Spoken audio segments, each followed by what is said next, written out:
Donc troisième petite étape, on va retoucher une photo. Voilà, histoire de voir à peu près les réglages, ça vous permettra d'avoir une petite idée de comment faire pour ceux qui ne maîtrisent pas du tout. Donc là on va prendre par exemple le coucher de soleil. Voilà, donc là on voit bien que je suis zoomé, donc on va mettre adapté à l'écran. Voilà, on va retoucher cette photo par exemple. Donc là on voit bien qu'elle penche, donc on voit l'horizon de l'océan dans le fond là, qui est censé être droit, qui penche un peu. Donc on va commencer par remettre ça de droit, mais avant de faire quoi que ce soit, on va réinitialiser les réglages pour remettre à zéro la photo. Voilà. On va partir de 0 au niveau retouche, donc là tous les curseurs sont à 0. Je vais descendre, je vais commencer par corriger l'aberration de mon objectif. Voilà. Et là je remonte, on va prendre le premier curseur, recadrer. Donc là on peut recadrer la photo, voilà, comme on le souhaite. Si j'active le petit cadenas qui est ici, on voit bien que si je bouge, ça reste proportionnel. Donc je peux recadrer ma photo. Donc là en l'occurrence on va la laisser comme ça. Mais je vais remettre l'horizon. Donc je clique, vous voyez, sur angle, si je peux faire pivoter ma photo. Je clique sur le petit niveau et je trace mon horizon le plus juste possible. Voilà. Donc là on a redressé la photo. Voilà, on va se mettre comme ça. Voilà. J'ai peut-être un peu trop redressé, elle penche dans l'autre sens là. On va se remettre bien juste. Voilà, comme ça. Après j'ai fait terminer pour valider. Là on peut ajuster la température couleur, parce que quand on fait une photo en RAW, l'appareil photo ne prend pas la température couleur.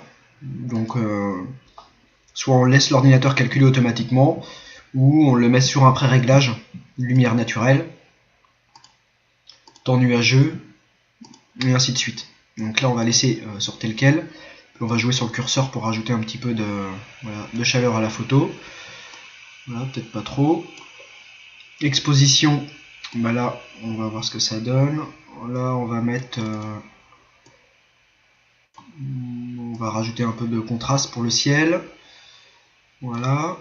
Les hautes lumières on va les diminuer pour récupérer, histoire d'avoir un beau ciel. Et les ombres là en l'occurrence qui sont très foncées, on peut les éclaircir légèrement. Voilà. Le point blanc, donc c'est pour pas brûler les blancs. Donc là je reste appuyé sur la touche Alt, je clique sur le blanc, je déplace mon curseur vers la droite, et dès que je vois les taches blanches qui commencent à apparaître sur la photo, voilà, c'est que là je vais brûler les blancs. Voilà, on voit le rouge qui apparaît. Donc là je descends, voilà, là je suis à peu près bon. Même chose pour le point noir. Voilà. De façon à ne pas avoir des noirs complètement bouchés. Voilà, je redresse là. Là je suis pas mal. Voilà. Donc là on est rendu à ce niveau là. La clarté, ça donne un effet un peu de sorte de micro-contraste, je sais pas comment appeler ça. Voilà, là ça renforce un peu la photo. Vibrance, ce sont les couleurs. Si j'augmente la vibrance, on voit bien que je renforce un peu mes couleurs. Et la saturation, je vais saturer forcément les couleurs. Voilà. Donc là c'est pas très beau, on va remettre à 0. Si je redescends, je peux jouer sur la courbe de contraste. Là en l'occurrence c'est bien, je ne vais pas y toucher. Là je peux jouer sur les différentes teintes, en saturation, en luminance ou en teinte. Donc là on va peut-être pas trop y toucher, mais je peux par exemple sélectionner le rouge du ciel, voilà. Et là si je bouge, on voit bien que je vais agir que sur cette zone là. Voilà. Donc là on va double-cliquer sur les curseurs pour les remettre à 0. Je descends, là on va prendre le petit carré pour sélectionner une zone. Par exemple cette partie là du ciel. Et là on voit qu'il y a un petit peu de bruit dû à la pause longue, mais bon il n'y a presque rien. Je peux lisser légèrement la photo, voilà.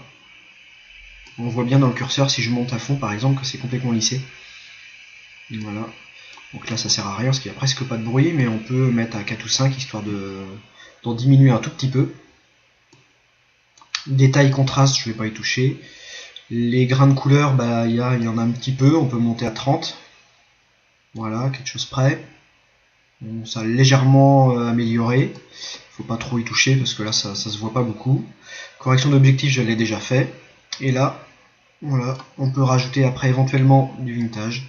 pour donner un style, un effet, que vous pouvez doser dans un sens ou dans l'autre. Moi je suis pas fan, je vais pas le mettre, mais on peut le faire. Et rajouter du grain à la photo si on avait mis la photo en noir et blanc pour lui donner un effet vieilli par exemple. Voilà. Donc là, si je clique sur le bandeau de gauche et droite, voilà, permet de voir la photo en grand. Ou si vous appuyez sur la touche tabulation, qui fait la même chose, qui permet de réafficher les panneaux. Donc là, la retouche est finie.